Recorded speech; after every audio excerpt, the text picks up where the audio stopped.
ভালোবাসা গোলাপের মতো সুন্দর, শুধু কারো কারো দেখার নজরটা সুন্দর নয়।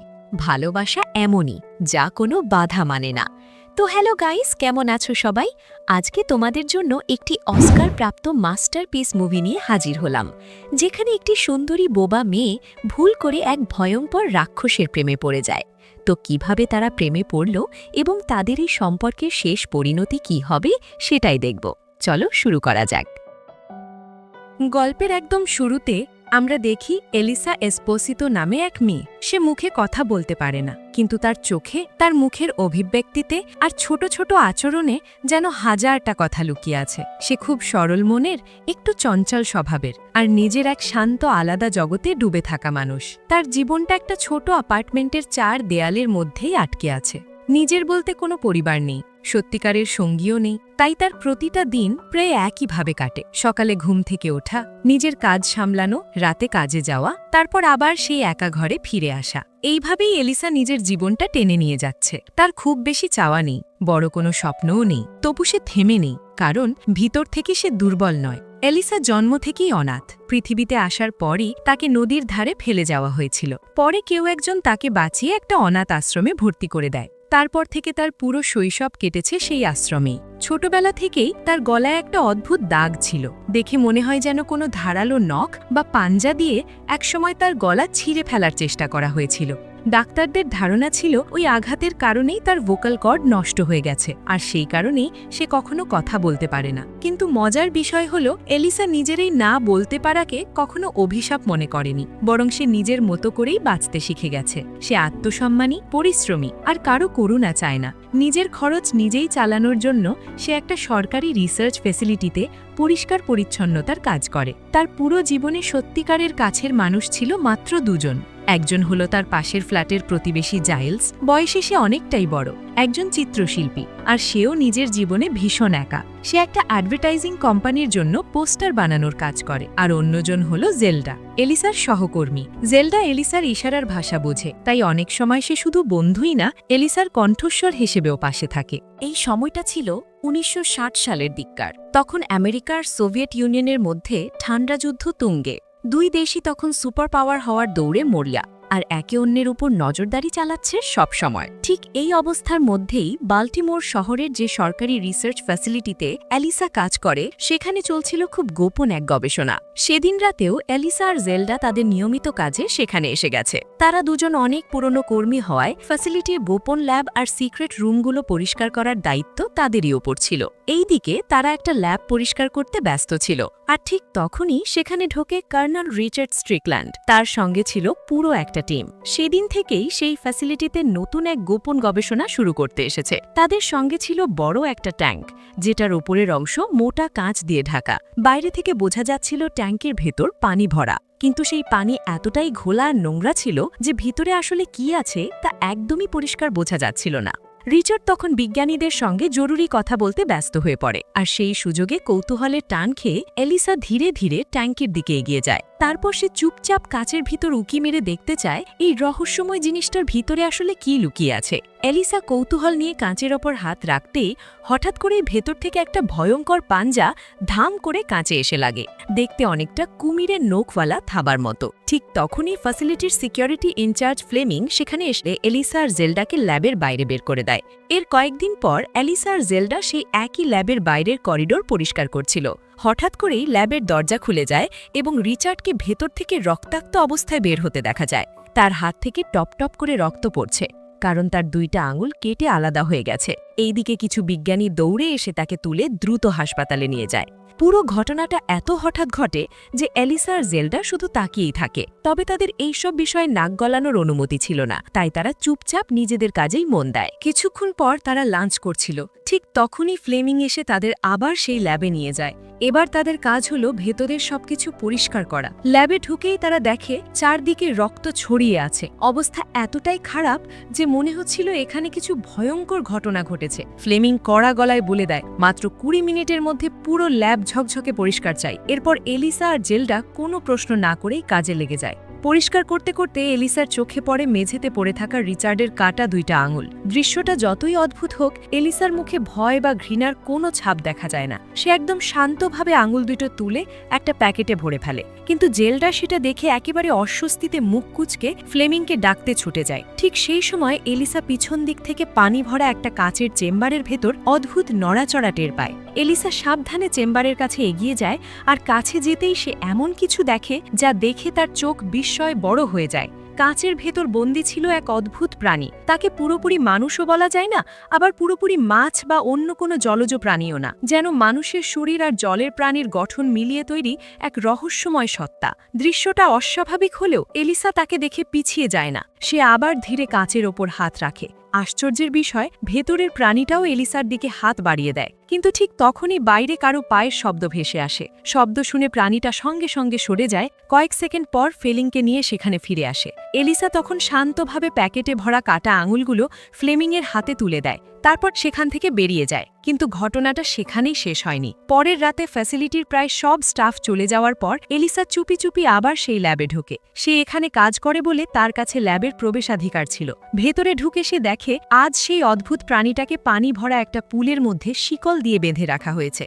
তবু এলিসা ভয় পায় না। সে ধীরে ধীরে একটা ছোট প্যাকেট হাতে নিয়ে পুলের পাশে বসে পড়ে। প্যাকেটের ভেতরে ছিল সেদ্ধ ডিম। এরপর এলিসা একটা ডিমের খোসা ছাড়িয়ে প্রাণীটার সামনে ধরে। ডিম দেখা মাত্রই সে পানি ফুঁড়ে উপরে উঠে আসে। তখন এলিসা ডিমের ছোট একটা কামড় দিয়ে তাকে বোঝায় এটা খাবার। এলিসা ধীরে ধীরে ডিমটা সেই প্রাণীটার দিকে বাড়িয়ে দেয়, কিন্তু প্রাণীটা সে এলিসার দিকে গর্জে ওঠে। হঠাৎ এমন শব্দে এলিসা ভয় পেয়ে একটু পিছিয়ে যায়। তবু সে দমে যায় না, বরং শান্তভাবে হাতের ইশারায় বোঝায় ভয় পেও না, সব ঠিক আছে। তারপর ডিমটা পুলের একদম ধারে রেখে সে একটু দূরে সরে দাঁড়ায়। কয়েক সেকেন্ডের মধ্যেই প্রাণীটা ঝট করে এগিয়ে এসে ডিমটা তুলে নেয় এবং আবার পানির ভেতরে হারিয়ে যায়। ল্যাব থেকে বেরিয়ে আসতেই সে দেখে জেলডা বাইরে অপেক্ষা করছে। জেলডা জানায় রিচার্ড তাদের দুজনকে নিজের ক্যাবিনে ডেকেছে। কিছুক্ষণ পর তারা দুজন সেখানে গিয়ে বসে। তখন দেখা যায় রিচার্ড অপারেশনের মাধ্যমে নিজের কাটা 2 আঙুল আবার জোড়া লাগিয়ে নিয়েছে। সে গম্ভীর গলায় বলে, তোমরা নিশ্চয়ই ল্যাবে থাকা সেই প্রাণীটাকে দেখেছ যে আমার আঙুল কেটে ফেলেছিল। তারপর সে জানায় ওই প্রাণীটাকে সে অ্যামাজন নদী এলাকা থেকে ধরে এনেছে। তার মতে এই সত্তা খুবই বিপজ্জনক। দেখতে মানুষের মতো হলেও তাকে মানুষ ভাবার ভুল করা যাবে না। তাই ল্যাব পরিষ্কার করার সময় সবসময় তার কাছ থেকে দূরে থাকতে হবে। এই সতর্কবার্তা দিয়েই রিচার্ড তাদের বিদায় করে দেয়। কিন্তু রিচার্ড যাই ভাবুক, এলিসার মন অন্য কিছু অনুভব করছিল। তার কাছে প্রাণীটা শুধু ভয়ের কোনো জিনিস ছিল না। ঠিক এই কারণেই পরের রাতেও সব স্টাফ চলে যাওয়ার পর এলিসা আবার চুপি চুপি ল্যাবে আসে। এবারও সে প্রাণীটার জন্য সেদ্ধ ডিম নিয়ে আসে। তবে শুধু ডিমই না, এইবার সে নিজের সঙ্গে একটা মিউজিক প্লেয়ারও লুকিয়ে এনেছে। পুলের ধারে ডিম রেখে সে ধীরে মিউজিক চালু করে দেয়। সুর ভেসে উঠতেই প্রাণীটা কৌতূহল নিয়ে পানি থেকে উপরে উঠে আসে। এই দৃশ্য দেখে এলিসা আরও সাহস পায়। তারপর থেকে প্রায় প্রতিদিনই সে প্রাণীটার জন্য ডিম নিয়ে আসে, আর প্রতিদিন তাকে আলাদা আলাদা ধরনের গান শোনায়। ধীরে ধীরে তাদের মধ্যে এক নীরব বন্ধুত্ব তৈরি হতে থাকে। প্রাণীটাও এলিসার ইশারার ভাষা বুঝতে শিখে যায়। এইদিকে এলিসার মুখে অনেক দিন পর সত্যিকারের আনন্দ দেখা দিতে শুরু করে, আর প্রাণীটার মধ্যেও প্রথমবারের মতো কোমলতা ফুটে উঠতে থাকে। কিন্তু এই গোপন সম্পর্ক বেশিদিন সবার চোখ এড়িয়ে থাকতে পারেনি। একদিন ফ্যাসিলিটির প্রধান বিজ্ঞানী রবার্ট হফস্ট্যাটলার দূর থেকে এলিসাকে প্রাণীটার সঙ্গে ইশারায় কথা বলতে দেখে ফেলে। এতদিন পর্যন্ত রিচার্ড আর বাকি বিজ্ঞানীরা তাকে শুধু একটা ভয়ঙ্কর জানোয়ার হিসেবেই দেখছিল। কিন্তু রবার্ট বুঝে যায় এই সত্তা মোটেও সাধারণ কোনো পশু না।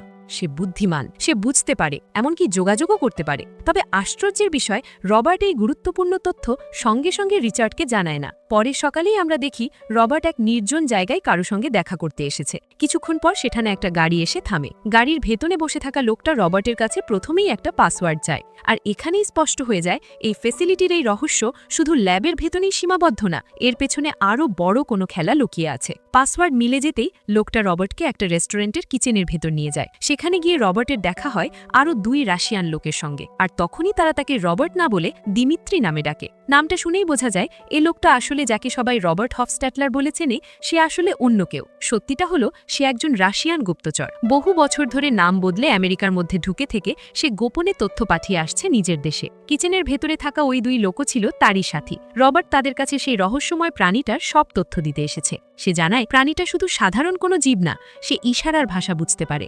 এমনকি এমনকি সুরও অনুভব করতে পারে। রবার্টের বিশ্বাস ছিল এই সত্তা যথেষ্ট বুদ্ধিমান, আর যদি সেটা সত্যি হয় তাহলে আমেরিকার হাতে এমন এক শক্তিশালী অস্ত্র চলে আসবে যা ঠান্ডা যুদ্ধের পুরো খেলাই বদলে দিতে পারে। তাই সে নিজের সাথীদের বলে যত দ্রুত সম্ভব এই প্রাণীটাকে চুরি করে সোভিয়েতদের হাতে পৌঁছে দিতে হবে। কথা শেষ করেই সে সেখান থেকে বেরিয়ে যায়। এখানেই বোঝা যায় এই রহস্যময় প্রাণীটাকে ঘিরে এখন শুধু বিজ্ঞান না, আন্তর্জাতিক রাজনীতিরও বড় খেলা শুরু হয়ে গেছে। এইদিকে সেই একই রাতে এলিসা আবারও চুপি চুপি ল্যাবে আসে। তার হাতে আগের মতোই ডিম, কিন্তু এবার ভেতরে ঢুকেই সে যা দেখে তাতে তার বুক কেঁপে ওঠে। প্রাণীটাকে আজ পানির বাইরে টেনে এনে শিকল দিয়ে বেঁধে রাখা হয়েছে। তার শরীর জুড়ে আঘাতের চিহ্ন, এমনভাবে নির্যাতন করা হয়েছে যে সে ঠিকমতো নড়তেও পারছে না। এই দৃশ্য দেখে এলিসার মুখের শান্ত ভাব এক মুহূর্তে মিলিয়ে যায়। ঠিক তখনই বাইরে কারো আসার শব্দ শুনে সে দ্রুত এক কোণে লুকিয়ে পড়ে। কয়েক সেকেন্ড পর ল্যাবে ঢুকে রিচার্ড। তখনই স্পষ্ট হয় এই নির্মম অত্যাচারের পেছনে রিচার্ডই আছে। সেই অসহায় প্রাণীটাকে এই অবস্থায় এনেছে সে নিজেই, কারণ তার ধারণা এই সত্তার ভেতরে কোনো অস্বাভাবিক শক্তি লুকিয়ে আছে, আর সেই শক্তি কাজে লাগাতে পারলে আমেরিকার ঠান্ডা যুদ্ধে সোভিয়েত ইউনিয়নের চেয়ে অনেক এগিয়ে যেতে পারবে।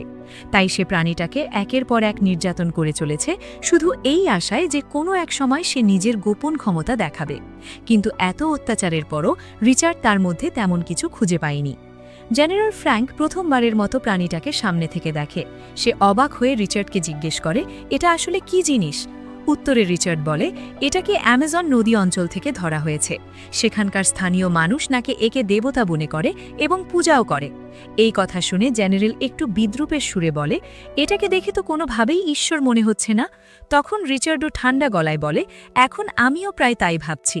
ওখানকার জঙ্গলের মানুষগুলো বোকা। তারপর রিচার্ড আরও বলে, তার মতে এটা কোনো দেবতা না, শুধু এক অদ্ভুত নতুন প্রজাতির জন্তু। আর যেহেতু এতে তেমন লাভ দেখা যাচ্ছে না, তাই এখন এটা তাদের বিশেষ কোনো কাজেরও না। ঠিক তখনই ল্যাবে ঢুকে পড়ে রবার্ট। প্রাণীটার এই ভয়াবহ অবস্থা দেখে তার মনও কেঁপে ওঠে। তার চোখে মুখে হতাশা আর অসন্তোষ ফুটে ওঠে। তারপর সে সরাসরি রিচার্ডকে জিজ্ঞেস করে, আপনি এই বেচারা বোবা প্রাণীটার সঙ্গে আসলে কি করেছেন? রিচার্ড তখন ঠান্ডা গলায় বলে, এত আবেগী হবার দরকার নেই। আমি শুধু এই জন্তুটার ক্ষমতা যাচাই করছিলাম, কিন্তু এটা তো কোনো কাজেরই না। তার এই নির্দয় কথার পরও রবার্ট চুপ থাকে না। সে বলে, স্যার, আপনি কিভাবে এত নিশ্চিন্ত হয়ে বলতে পারেন যে এই প্রাণীটার কোনো মূল্য নেই? সে পানি আর জমি দুই জায়গাতেই শ্বাস নিতে পারে। এমনও তো হতে পারে সে খোলা মহাকাশেও বেঁচে থাকতে পারবে। একবার ভাবুন, যদি আমরা একে মহাকাশে পাঠাতে পারি তাহলে বিজ্ঞানের দৌড়ে আমরা সোভিয়েত ইউনিয়নের চেয়ে অনেক এগিয়ে যেতে পারব। রবার্ট আসলে প্রাণীটাকে মেরে ফেলতে না দিয়ে জীবিত অবস্থাতেই তার ওপর গবেষণা চালাতে চাইছিল। কিন্তু রিচার্ড আর জেনারেলের চিন্তা ছিল একদম আলাদা। তারা প্রাণীটাকে কেটে খুলে দেখতে চায় কিভাবে সে পানি আর স্থল দুই পরিবেশেই বেঁচে থাকে। এই কথা শুনে পেছনে লুকিয়ে থাকা অ্যালিসার বুক যেন মোচড় দিয়ে ওঠে। সে বুঝে যায় সময় খুব কম। এই অসহায় সত্তাটাকে এখনই না বাঁচাতে পারলে আর কখনো পারবে না। এইদিকে রবার্টও কষ্ট নিয়ে বলে, জেনারেল, শুধু ক্ষমতা আছে বলেই আপনি এভাবে একটা জীবন্ত প্রাণীকে মেরে ফেলতে পারেন না। কিন্তু জেনারেল সেই কথা শুনে আরও বিরক্ত হয়ে যায়। সে নিজের ইউনিফর্মের তারাগুলোর দিকে ইঙ্গিত করে বলে, এই চিহ্নগুলোর মানে জানো? এর মানে আমি যা চাই তাই করতে পারি। এখানে আমাকে আটকানোর ক্ষমতা কারও নেই। তাই তোমাকে যা বলা হয়েছে শুধু সেটাই করো। এই কথা বলেই জেনারেল রিচার্ডকে নিয়ে ল্যাব থেকে বেরিয়ে যায়। সবাই চলে যেতেই অ্যালিসা ধীরে ধীরে লুকোনো জায়গা থেকে বেরিয়ে আসে। ডিউটি শেষ করে বাড়ি ফেরার পর সে সবকিছু খুলে বলে জাইলসকে। তারপর সে জাইলসকে অনুরোধ করতে থাকে যেভাবেই হোক তাদের ওই প্রাণীটাকে বাঁচাতে হবে। প্রথমে জাইলস পুরো ব্যাপারটাকে তেমন গুরুত্ব দেয় না, কিন্তু অ্যালিসা থামে না। সে হাতের ইশারায় জাইলসকে বোঝায়, ওই প্রাণীটা সাধারণ না, সে বোবা, ঠিক আমার মতো। সে আমাকে নিজের বন্ধু মনে করে, তাই আমি তাকে মরতে দিতে পারবো না। অ্যালিসার এই নীরব অথচ গভীর স্বীকারোক্তি শুনে জাইলসও বুঝতে পারে বিষয়টা শুধু মায়া না, এর ভেতরে ভালোবাসার মতো খুব কোমল আর সত্যি একটা অনুভূতি জন্ম নিয়েছে। আর তখন সে শেষ পর্যন্ত অ্যালিসাকে সাহায্য করতে রাজি হয়ে যায়। কিন্তু একই সময়ে আরও অন্যদিকে আরও ভয়ঙ্কর কিছু ঘটে চলেছে। রবার্ট আবার গোপনে দেখা করে তার রাশিয়ান সাথীদের সঙ্গে। এবার তারা তাকে একটা ডিভাইস আর একটা ইনজেকশন দেয়। তারপর জানায় ওই প্রাণীটাকে চুরি করে নিজেদের দেশে নিয়ে যাওয়া প্রায় অসম্ভব। তাই তারা নতুন সিদ্ধান্ত নিয়েছে, যদি তারা এই সত্তার সুবিধে নিতে না পারে তাহলে আমেরিকাকেও তা নিতে দেওয়া হবে না। আর সেই কারণেই তারা ঠিক করেছে সুযোগ পেলেই প্রাণীটাকে মেরে ফেলা হবে।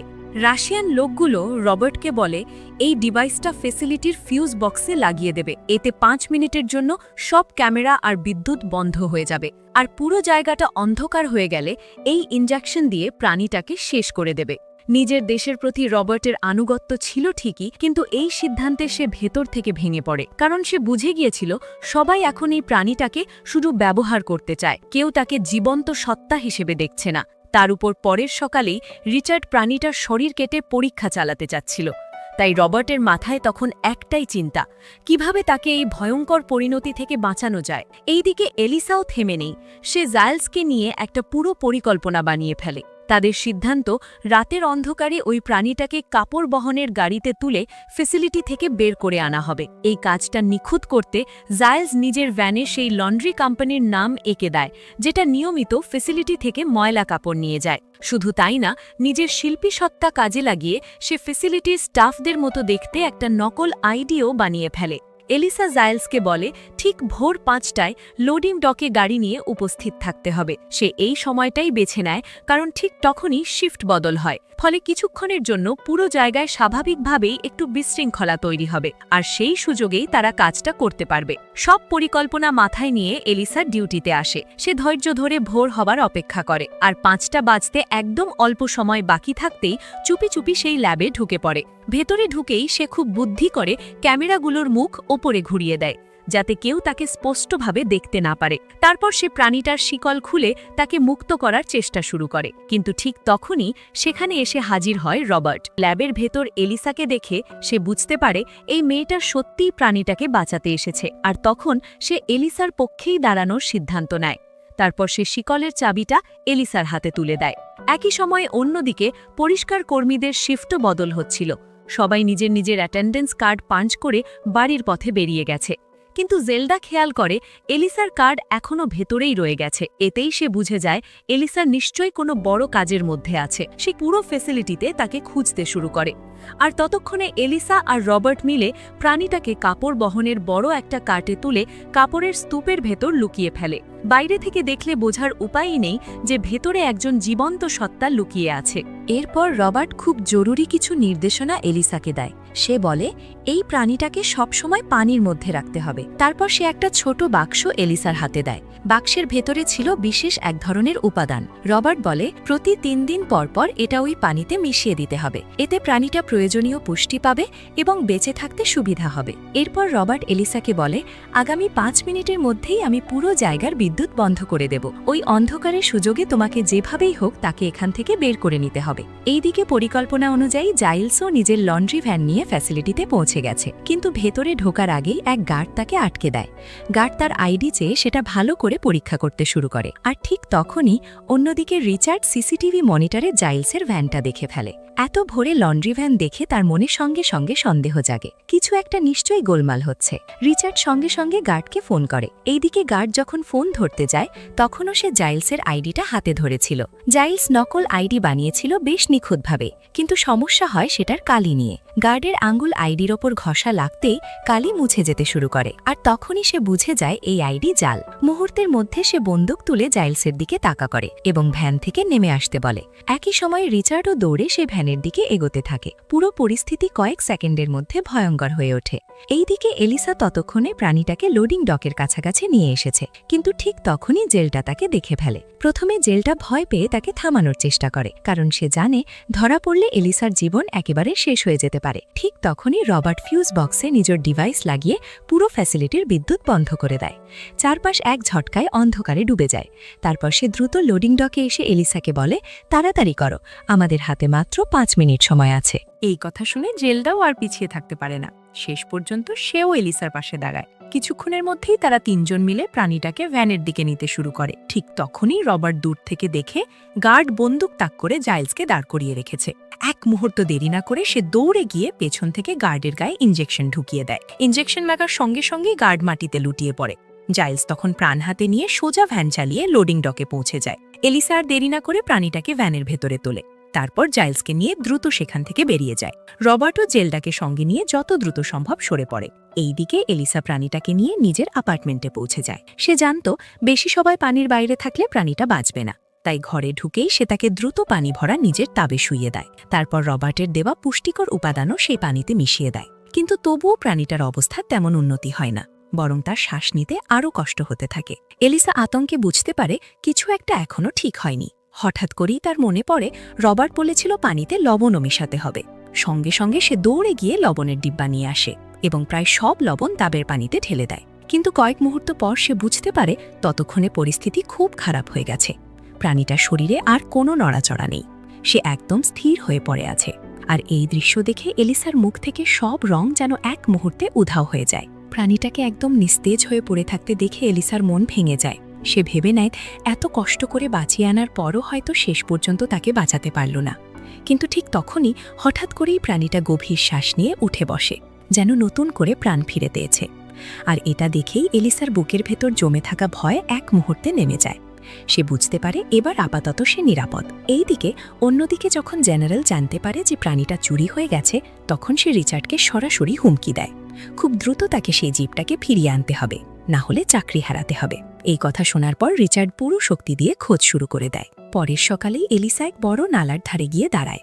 এই নালার পানি শেষ পর্যন্ত গিয়ে সমুদ্রে মেশে। এলিসার ইচ্ছে ছিল সুযোগ পেলেই সে প্রাণীটাকে এখান দিয়ে মুক্ত করে দেবে, কিন্তু তখন নালার পানি অনেক নিচে ছিল। এটা তখনই সমুদ্রের সঙ্গে পুরোপুরি মিশে যায় যখন পানির উচ্চতা অনেকটা বেড়ে যায়। আর সেটা সাধারণত অক্টোবর আর নভেম্বর মাসেই হয়, কারণ ওই সময় বৃষ্টি বেশি হয়।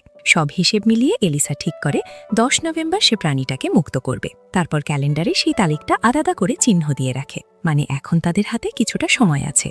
আর সেই সময়ের মধ্যে প্রাণীটাকে লুকিয়েও রাখতে হবে, আবার সুস্থও করতে হবে। এরপরে দিনগুলোতে এলিসা খুব যত্ন করে তার দেখাশোনা করতে থাকে। সে কাজে চলে গেলে জাইলস প্রাণীটার দায়িত্ব নেয়। কিন্তু এক রাতে তাকে দেখাশোনা করতে করতে জাইলসের চোখ লেগে যায়। জাইলস ঘুমিয়ে পড়তেই প্রাণীটা চুপচাপ বাথরুম থেকে বের হয়ে ঘরের দিকে আসে। সে যেন সব কিছু কৌতূহল নিয়ে দেখছিল। ঠিক তখনই তার চোখে পড়ে জাইলসের পোষা বিড়াল। বিড়ালটাও তাকে দেখে ভয় পেয়ে গর্জন করতে করতে ঝাঁপিয়ে পড়ে। আর পরের মুহূর্তেই পুরো বাড়িতে একটা চিৎকারের মতো শব্দ ছড়িয়ে পড়ে। শব্দ শুনে জাইলস ঘুম থেকে উঠে দৌড়ে বাইরে আসে। আর এসে যা দেখে তাতে সে হতবম্ব হয়ে যায়। তার পোষা বিড়ালটা তখন প্রাণীটার শিকার হয়ে গেছে। সে কাঁচা অবস্থাতেই সেটাকে ছিঁড়ে খাচ্ছিল। জাইলস তাকে থামাতে এগিয়ে গেলে প্রাণীটা ভীষণ আক্রমণাত্মক হয়ে ওঠে।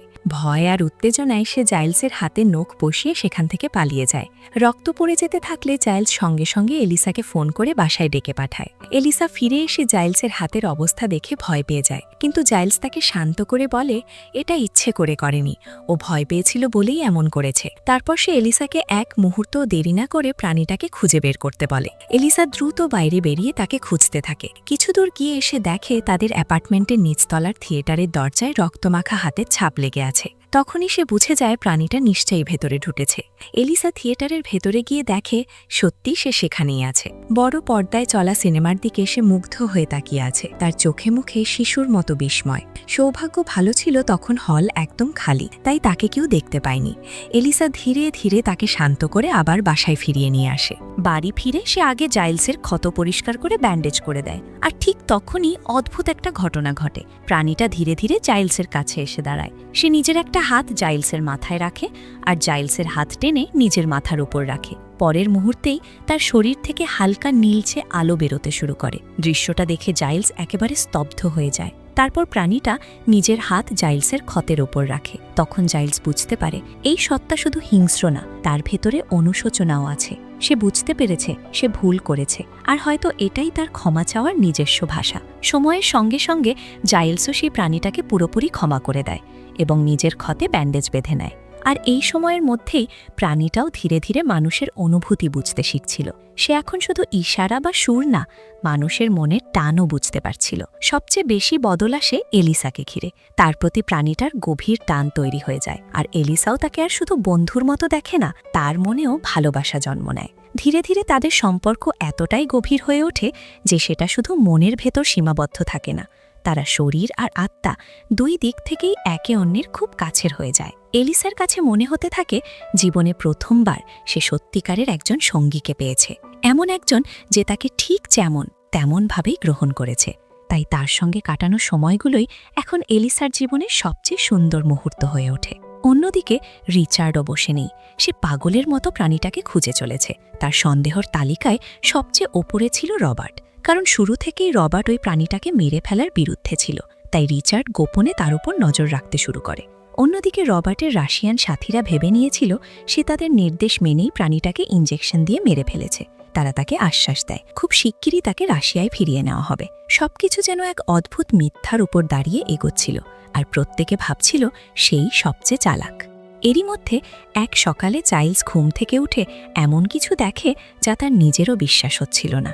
সে দেখে তার হাতের ক্ষত পুরোপুরি মিলিয়ে গেছে, যেন সেখানে কোনোদিন আঘাতই লাগেনি। শুধু তাই না, তার মাথাতেও নতুন চুল গজাতে শুরু করেছে, যেটার জন্য সে অনেক দিন ধরে আফসোস করে এসেছে। তখনই জাইলস বুঝে যায় এই সবই সেই প্রাণীটার কাজ। তার চোখে তখন আর কোনো সন্দেহ থাকে না। সে বিশ্বাস করতে শুরু করে এই সত্তা সাধারণ কিছু না, তার মধ্যে সত্যি অলৌকিক কিছু আছে। সে উত্তেজিত হয়ে এই কথাগুলো এলিসাকেও জানায়। তবে মজার ব্যাপার হলো এলিসা এতে অবাক হয় না, কারণ সে নিজেও অনেক আগেই প্রাণীটার ভেতরে সেই অদ্ভুত জাদু অনুভব করেছে।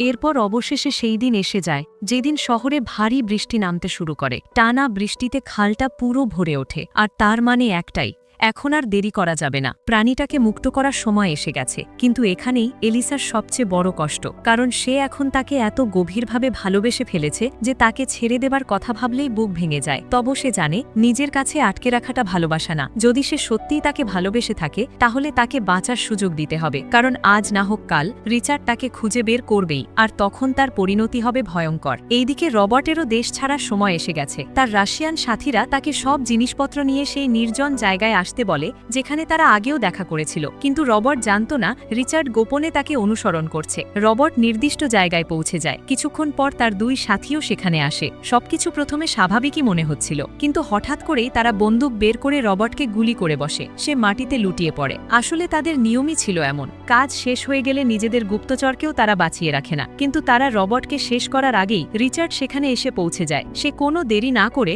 দুই রাশিয়ানকেই গুলি করে মেরে ফেলে। তারপর সে রক্তাক্ত অবস্থায় পড়ে থাকা রবার্টের কাছে এগিয়ে যায়। রবার্ট তখন যন্ত্রণায় পাতরাচ্ছে। রিচার্ড এর মধ্যেই বুঝে গেছে রবার্ট আসলে একজন রাশিয়ান গুপ্তচর। সে তাকে নির্মমভাবে চেপে ধরে জিজ্ঞেস করে ওই প্রাণীটাকে কোন দল চুরি করেছে, এটাই তো শেষ সুযোগ। কিন্তু মৃত্যুর মুখেও রবার্টের মুখে হঠাৎ এক অদ্ভুত হাসি ফুটে ওঠে। সে কষ্টে কষ্টে বলে, তুই এখনো ভাবছিস এটা কোনো বড় চক্রের কাজ? ওরা কোনো গ্যাং না, ওরা হলো পরিচ্ছন্নতা কর্মী। এই কয়েকটা কথা শুনেই রিচার্ডের মাথায় সব পরিষ্কার হয়ে যায়, কারণ ল্যাবে সরাসরি প্রবেশাধিকার ছিল শুধু এলিসা আর জেলডার। সে আর এক মুহূর্ত নষ্ট না করে রবার্টকে মেরে ফেলে এবং সোজা জেলডার বাড়ির দিকে রওনা দেয়। তখন জেলডা নিজের স্বামীর সঙ্গে বাড়িতেই ছিল, আর ঠিক সেই সময় রিচার্ড সেখানে ঢুকে তাকে হুমকি দিয়ে জানতে চায় প্রাণীটা কোথায় লুকিয়ে রাখা হয়েছে।